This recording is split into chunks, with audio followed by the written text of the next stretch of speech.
we as a people, like the brother said earlier, every nation has a language. And our language is the ancient Hebrew. We're Hebrew Israelites, right? We're not English or Spanish Israelites, we're Hebrew Israelites. You know? Because as you start going in Israel, you see there's a lot of doctrines out there, right? Now, the Bible originally, whether it's the 1611 version or the NIV or the internet, all the versions come from where? From the Hebrew and the Greek, right? So if there's any doctrine that's out there, it cannot be refuted when you go back to the original language. We have discussions and debates about the English translation. But when you go back to the original Hebrew, there is no debate. That book is closed and shut because you can't say, oh, well, the Hebrew is wrong. No, because that goes back to the scrolls. So I'm going to read this little precept here. This is in the epilogue of Ecclesiastes, or Sirach, right? It says, wherefore, let me entreat you to read it with favor and attention, and to pardon us, wherein we may seem to come short of some words, which we have labored to interpret.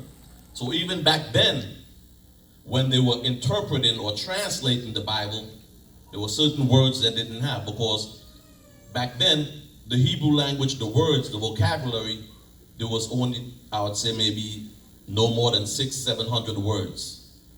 But now there's thousands and thousands of words, wherefore they can interpret it. But back then, you know, Hebrew is like a construct language, you know. There's no certain words like hate and love and anger in the Hebrew language. So when you read certain words in the Hebrew, they have to, how can I say it? They have to, like they said, labor to translate. Well, what does this word mean, you know? Like the word anger. There's no Hebrew word for anger, but the Hebrew word that they use for anger is nose. Like, how they say it? Yeah, like a Russian bull. They use the word for nose as a bull. When a bull is angry, you'll see the breath coming out of his nostrils. So they translate that as the word anger. So as we go forward in learning our language, when we get back to the ancient, all we gotta do is go and see what the original language says. And a lot of these doctrines would be put to rest, you know? So I'm gonna finish read this here. It says, for the same things uttered in Hebrew and translated into another tongue have not the same force in them. So even when you're praying, we praying in, the Most High hears all languages, right? But the language of the heavens is what? Is Hebrew. When you read Revelation, you always hear, well, in the Hebrew tongue, this is what it says. Because that's the language of the angels. That's the language of Yahushai. When Yahushai came to meet Paul, what language was he speaking? He spoke to him in the Hebrew language, right? When he was on the cross, a lot of people say, well, how do you know how to pronounce it? You know, was there a recorder back then? But we know that in the scripture, the Most High don't leave nothing out. You know? He said in the last days, he was going to reveal what? His secrets unto the prophets, right? Now they say the ancient Hebrew language is a lost language. Nobody know how to speak it, but when Yahushua was on the cross and he was speaking to the Father, that's the language we need to be speaking. Con? Now when you read Matthew's 27:46, you will see that the same way we speak Hebrew today with the ah, ba, ga, da, and the ah sound and the I sound, that's the same language he was speaking to the Father in. Look it up yourself, you know? So when you're praying, it's very important to pray in your ancient language. That's right. You know, teach your children. When they're young and their brains are young, I see people got their families here. Teach them the language. They'll catch on very quickly. You know, the ancient language is very simple. It's not like the modern language where you got dots and dashes and vowels and all these other things. that confuse you. It's a very simple language. A lot of people would rather learn the ancient language than the modern language. You know, I have videos online on YouTube. I have books, grammar books. I have other books that I've written right now, working on the Tanakh, the prophets and the writings. And if it's the Most High will, by the end of this year, it might be ready. But it's a long process. It's a lot of work to be put in. But a lot of us have been asking for it, so that's what I'm doing right now. And I hope at the end, at the Sabbath, we'll have the books back there. You can come and take a look. You can come and take a look and see the work that I've done. And you can go online and you can learn your language. Learn how to speak to the Most High in your language. Because, like the scripture said, this is the most powerful language on earth. Khan, Shalom. All right, so that's Elder Karan Allah for the Hebrew, representing the Hebrew for the Mashra Allah. And okay, next is Mathathua, Elder Mathathua of the Correspondence Department.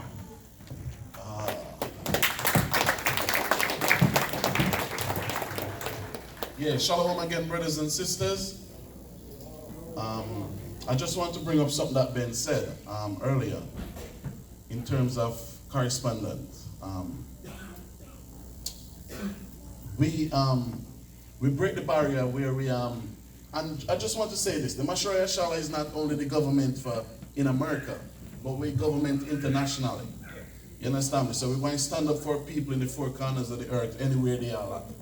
And we break grounds with brothers in Israel. We have affiliation in Germany. Those brothers over there in Germany. We have affiliation with brothers in the Netherlands. They just came back from Zion too. All praises to those brothers. We have affiliation with families in Britain. The Queen land. What is it? You said something else, bro? That's in England. Yeah, we have affiliation. So, and to build affiliation in terms of when you go somewhere, you're going to a next brother Gates, you feel love.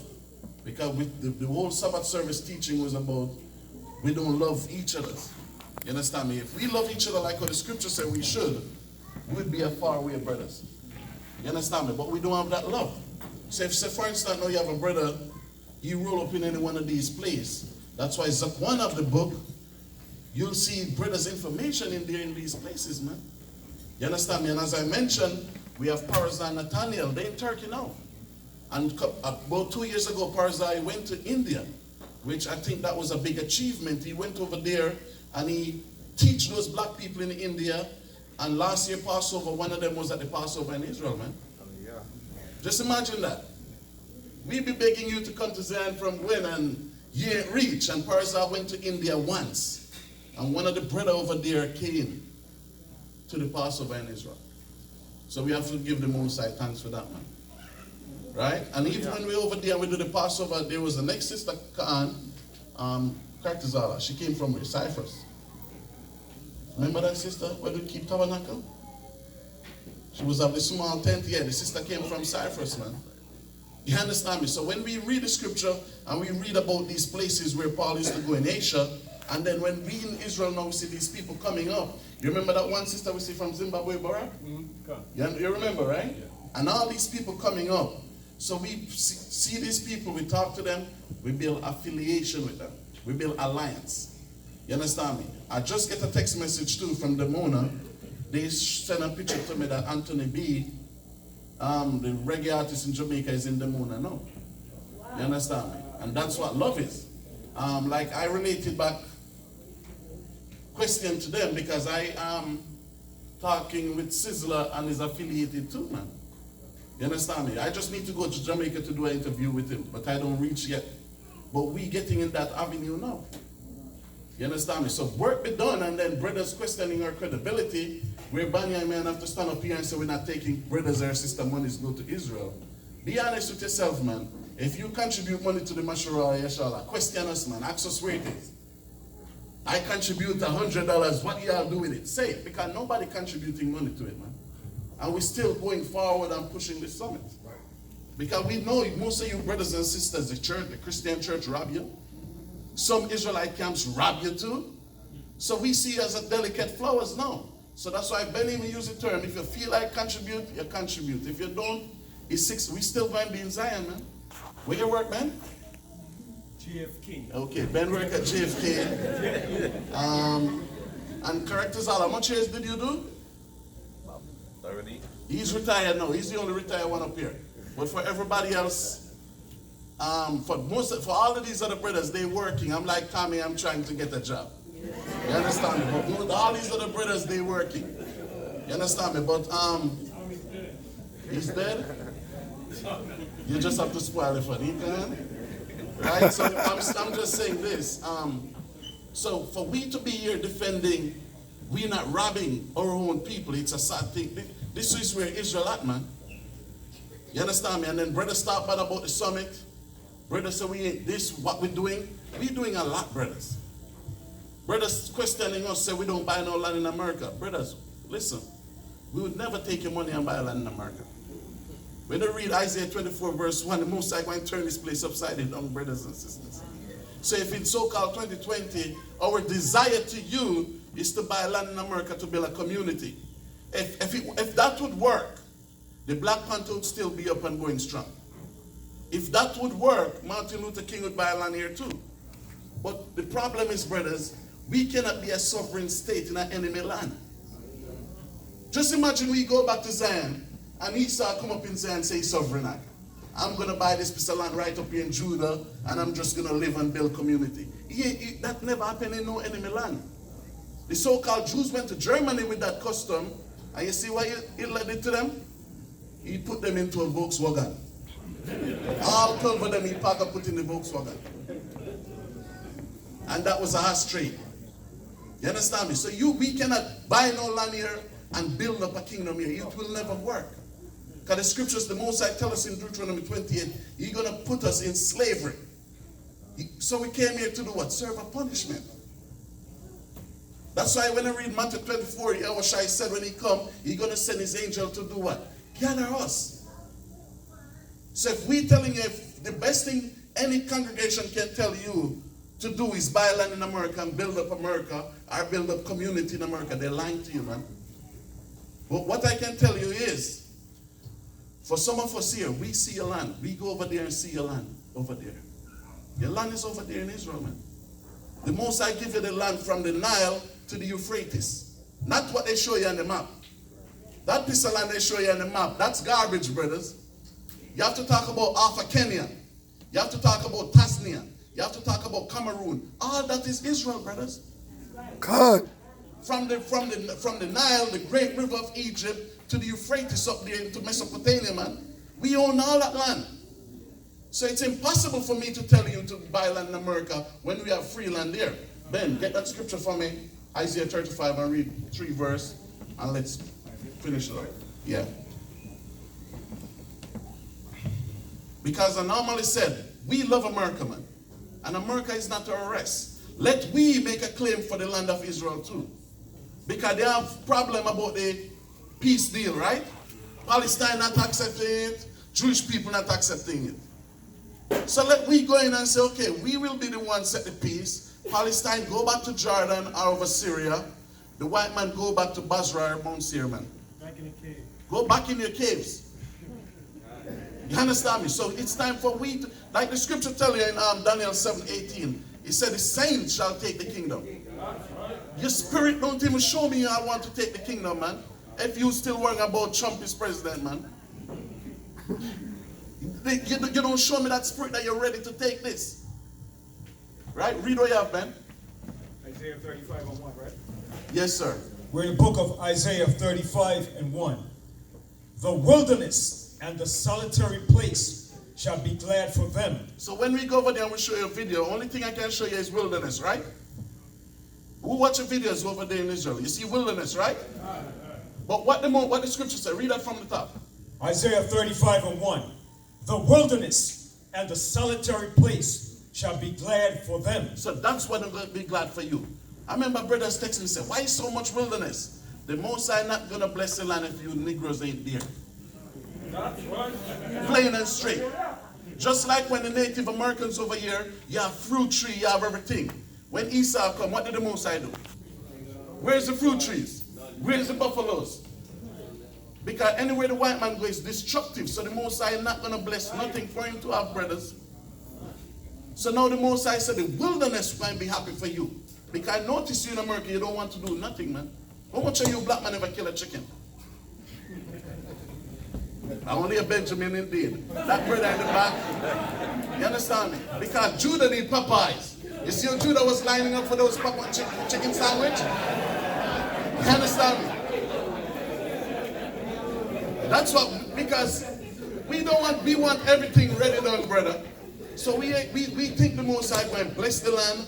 We're going to make trees and all these things grow back there for the enemy. It will never happen. The land will not flourish again until we back in that land, brothers. That's why they made that movie Avatar, man. We and the land is one. When we curse, the land was cursed too. When we restore back in it, that's the only time the land will be restored. That's why Scripture said the wilderness and the solitary, which is the waste place, going to be glad for you. That's right. Because you're going to have to go and build it back. Because it was our fault it destroyed anyway. It was our fault. We was there and we was living like we're living in America. So with that, yeah, destroy it. So we're going to have to go and build it back. Just like when Nehemiah went, Nehemiah said he was doing what with one hand? The sword was in one hand and the hammer was in one hand. That was their legacy. As what Karash was reading about Numbers, thousand years. They built a legacy. What is our legacy now, brothers?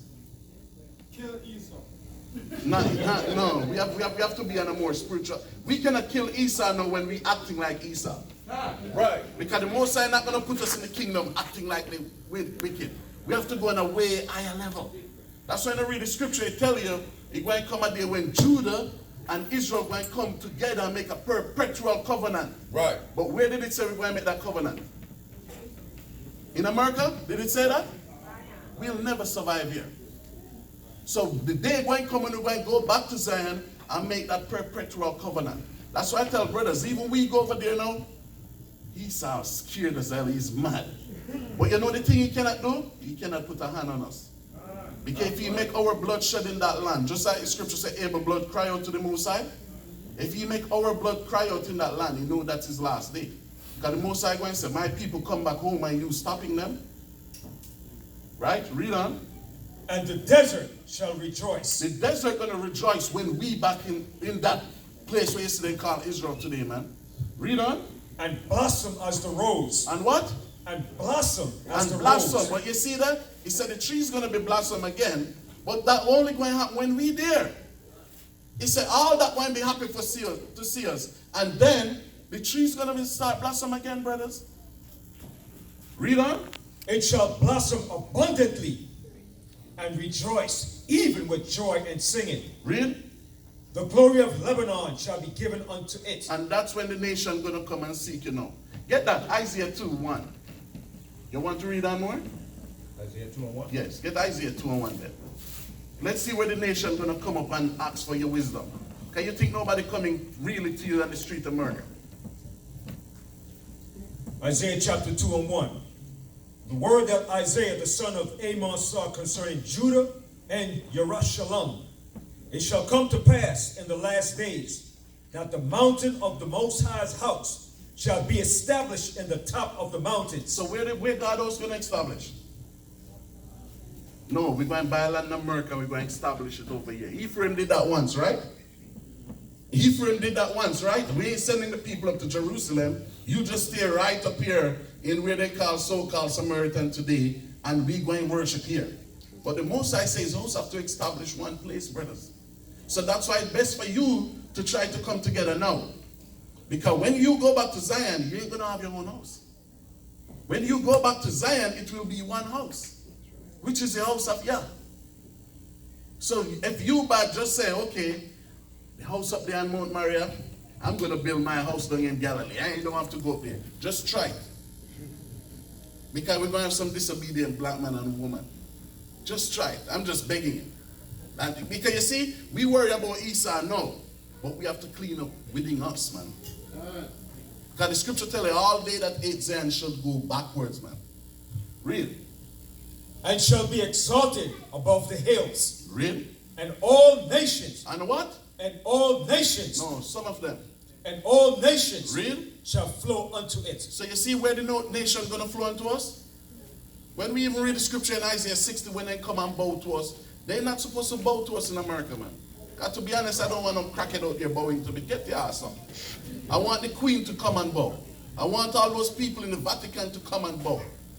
Those are the people supposed to come and bow. And guess what? They're going to do it. But only where they're going to do it, read on. And many people shall go and say, Come ye, and let us go up to the mountain of the Most High, Zion, read. to the house of the Most High of Jacob, Read. and he will teach us of his ways. So we have to go tell those gooks, stop eating the dogs. We ain't going to go to China to tell them that. They have to send delegates, come to Jerusalem, then we tell them what to do, because all nations have to keep the laws of God. And then if they still continue to attack, as Barak mentioned, David had 37 mighty men, we might send 2 down there. Because China have a lot of people. If it was a country now like say Germany, you send 1. But China have a billion man army or something like that, you send 2 down there to create great slaughter down there, man. But the problem is, they're going to have to seek us in Zion. Nobody going to seek us in America. So I remember I hear brothers trying to run for mayor and all this stuff. Brothers, this is not our rest, man. You understand me? So with that, I said, brothers and sisters, seek Zion. Jerusalem is the mother of all. Shalom.